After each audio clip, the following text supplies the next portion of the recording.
a social media account that surfaced that has long had speculation that it was Brian Kohlberger. Can you talk at all about the Papa Roger potential connection, if any?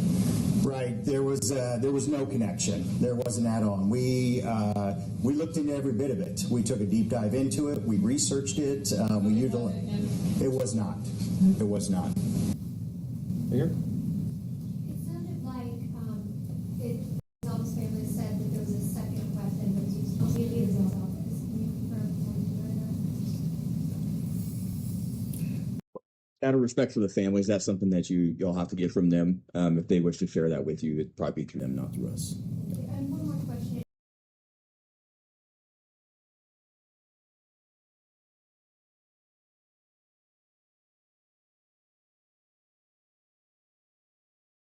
You said that it seemed like he chose that house. There's no clues as to why he chose that house.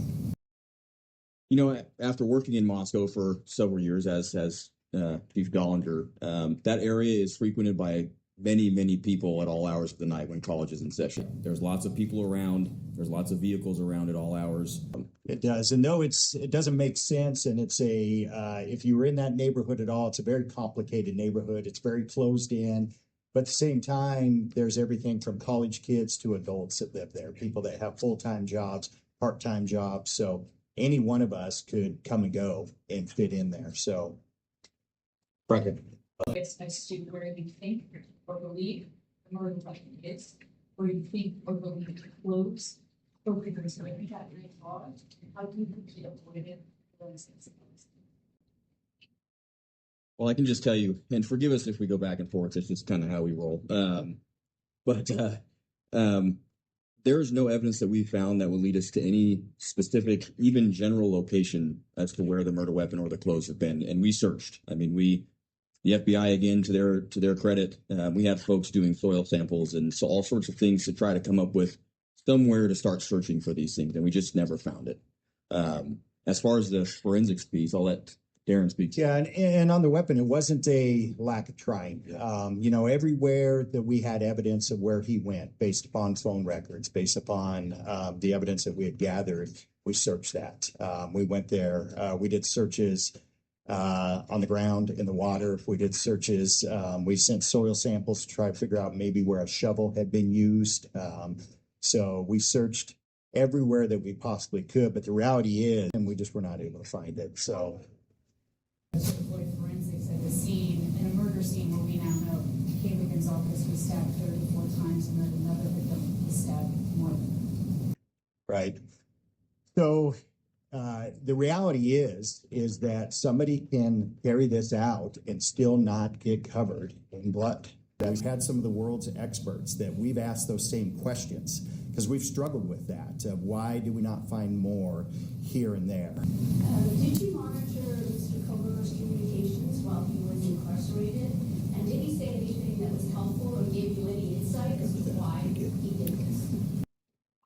Yeah, we did monitor it, both while he was housed in Latah County and then once he was moved down to Ada County. We have hundreds, thousands of hours of monitoring that was done, but there was nothing of evidentiary value that was gained from any of it. Was there any evidence that Kohlberger was following the social media of any of the victims? So, trust us, we wanted that to be the case. We've looked for a link, and we have not found one. Not one. Yeah, through the entire investigation, I think that's something that we need, that you want, is to help to understand this and say, well, what's the connection? What was the link? And so we had every resource possible, and we worked that tirelessly, both from everything from his side, but all the victims and all the members of the house from their side. So we have never, to this date, found a single connection between him and any of the 4 victims or the 2 surviving roommates.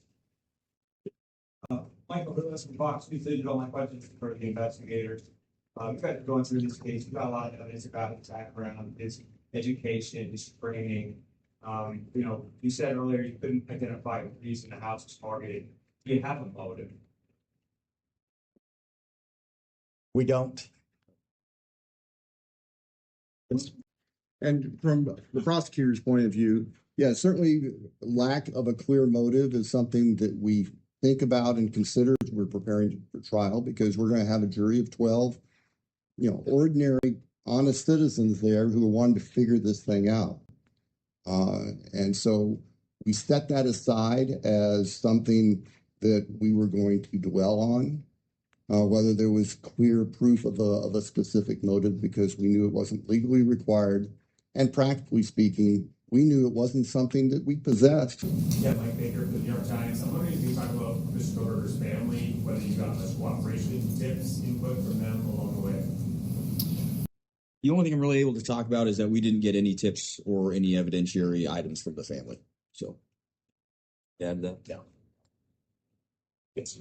First of all, Mike's question about the family.